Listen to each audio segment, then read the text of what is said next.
வணக்கம். ஜிவி பிரகாஷ் மற்றும் சைந்தவி விவாகரத்து கோரி குடும்ப நல நீதிமன்றத்தில் மனு தாக்கல் செய்திருந்தனர். இந்த மனுவை தற்பொழுது நீதிபதி அவர்கள் விசாரித்து வந்த நிலையில் இந்த வழக்கில் அக்டோபர் 30ஆம் தேதி தீர்ப்பு வழங்கப்படும் என தற்பொழுது தெரிவிக்கப்பட்டிருக்கிறது. அதே போன்று குழந்தையை ஜிவி பிரகாஷ் பார்த்தீங்கன்னால் கவனித்துக் கொள்வதற்கு தடை விதிக்க வேண்டும் என சைந்தவி தரப்பு கோரிக்கை விடுத்திருந்த நிலையில் குழந்தையை சைந்தவி கவனித்துக் கொள்வதில் தனக்கு எந்த ஆட்சேபனையும் இல்லை, அவரே கவனித்துக் கொள்ளலாம் என்று தற்பொழுது ஜிவி பிரகாஷ் நீதிமன்றத்தில் தெரிவித்திருக்கிறார். இசையமைப்பாளர் ஜிவி பிரகாஷ் சைந்தவி மனமுவந்து பிரிவதாக கூறி சென்னை குடும்ப நல நீதிமன்றத்தில் விவாகரத்து கோரி மனு தாக்கல் செய்தனர். பிரபல இசையமைப்பாளரும் நடிகருமான ஜிவி பிரகாஷும் அதே போன்ற பாடகி சைந்தவியும் காதலித்து வந்தனர். 10 ஆண்டுகளாக காதலாக இருந்தவர் கடந்த 2013ஆம் ஆண்டு திருமணம் செய்து கொண்டனர்.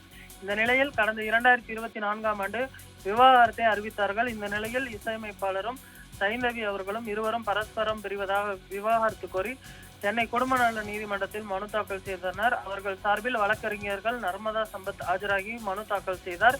இந்த மனு சென்னை 1வது குடும்ப நல நீதிமன்றத்தில் நீதிபதி செல்வசுந்தரி முன்பு விசாரணைக்கு வந்தது. 2 தரப்பு வாதங்களும் தற்பொழுது கேட்கப்பட்டு 1 வருடத்திற்கு பிறகு சரியாக இந்த தீர்ப்பானது அளிக்கப்பட இருப்பதும் குறிப்பிடத்தக்கது. இந்த விவகாரத்தில் தற்பொழுது 2 பேரும் உறுதியாக இருப்பதாக சொல்லப்படுகிறது. இதில் மாற்று கருத்து இருந்தால் தெரிவிக்கலாம் என்றும் தெரிவிக்கப்பட்டிருந்த நிலையில் விவாகரத்து பெறுவதில் 2 தரப்பும் உறுதியாக இருப்பதனால் அவர்களுக்கு விவாகரத்தானது வழங்கப்பட இருக்கிறது. அக்டோபர் 30இல் இதற்கான தீர்ப்பினை நீதிபதி அவர்கள் வழங்குவார் என எதிர்பார்க்கப்படுகிறது. அதே போன்று சைந்தவி தம்பதிகளுக்கு அன்வி என்ற மகள் உள்ளார். தற்பொழுது அந்த அன்வி என்ற மகளை கவனித்துக் கொள்வதற்கு சைந்தவியை கவனித்துக் கொள்ளலாம் என்றும் ஜிவி பிரகாஷ் தரப்பு தெரிவித்திருக்கிறது. தனக்கு எந்த ஆட்சேபனையும் இல்லை என்றும் அவர் தெரிவித்திருக்கிறார்.